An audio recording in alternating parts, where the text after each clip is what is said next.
Lovely సిస్టర్లో బాగున్నారా? మీరు అందరూ బాగున్నారు, మీ అందరిలో నేను కూడా బాగుండాలి.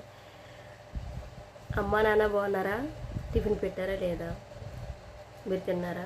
వేసవకాలం వచ్చేసింది కదా, ఎండ ఎక్కువ కాతున్నాయి, చాలా జాగ్రత్తగా ఉండి బయటకు వెళ్ళి వాటర్ తీసుకెళ్ళండి, సరేనా?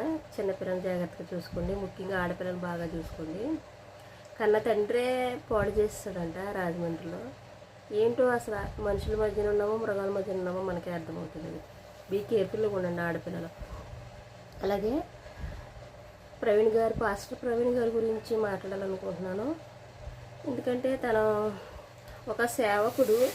ఆ సేవకునికి ఇబ్బందులు రావు, కష్టాలు రావు అని చాలామంది ఎగతాళి చేస్తారు. వస్తాయి, రాకుండా ఉండవు. ఎందుకంటే సిలువలో ఆ యేసు నీకోసం నా కోసం తన ప్రాణాన్ని దారపోసి రక్తము ఆకార బుట్టు వరకు చిందించాడంటే ఆ బాధ నుంచి ఆయన విముక్తి కలిగి చేసుకోవచ్చు. ఆయన కాకపోతే నీకోసం నా కోసం, నీ పాపాల కోసం నా పాపాల కోసం ఆయన అంత గొప్ప త్యాగం చేసిన ఆ దేవాతి దేవుణ్ణి కొలుస్తున్నవారు, ప్రార్థించేవారు, ఆ దేవుని గురించి ప్రకటించేవారిని చంపేయటం చాలా బాధాకరం.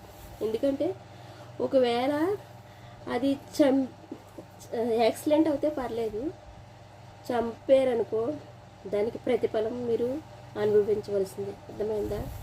మతాలు ఏంటండి? మతాలు అన్ని మతాలు ఒకటే, అందరూ ఒకటే. మతాలు ఏంటి? దేనికి మతాలు? నిజమైన దేవుని తెలుసుకోమని మాట్లాడతాం. మత మార్పిడా? చాలామంది మాట్లాడతారు మత మార్పిడి చేస్తున్నారు అది ఇదని. ఎందుకు మత మార్పిడి చేస్తారు? నిజమైన దేవుడు ఎవరో తెలుసుకుని మీరే వస్తున్నారు. రండి రండి అని ఎవరైనా బ్రతమంటున్నారా? చెప్పండి. మానేయచ్చు కదా. మిమ్మల్ని చర్చికి రమ్మని అడుగుతున్నారా, లేకపోతే మసీదుకి రమ్మని అడుగుతున్నారా, లేకపోతే గుళ్ళకి రమ్మని అడుగుతున్నారా? ఎవరో ఇష్టం వాళ్ళది. భారతదేశంలో అందరికి స్వతంత్రత ఉంది కాబట్టి ఎవరు మతాన్ని వాళ్ళు గౌరవిస్తూ, ఎవరి దేవుడు వాళ్ళు పూజిస్తూ ఉంటారు. అలాంటప్పుడు ఒకరి గురించి ఒకరికి మీకు ఎందుకు అంత కక్షలు పంతలు? చనిపోయినప్పుడు ఏమైనా తీసుకెళ్తావా? తీసుకెళ్ళవు కదా, ఎక్కడదక్కడే ఉంటుంది. అలాంటప్పుడు క్రైస్తవుల మీద దాడి చేయవలసిన పని ఏంటి?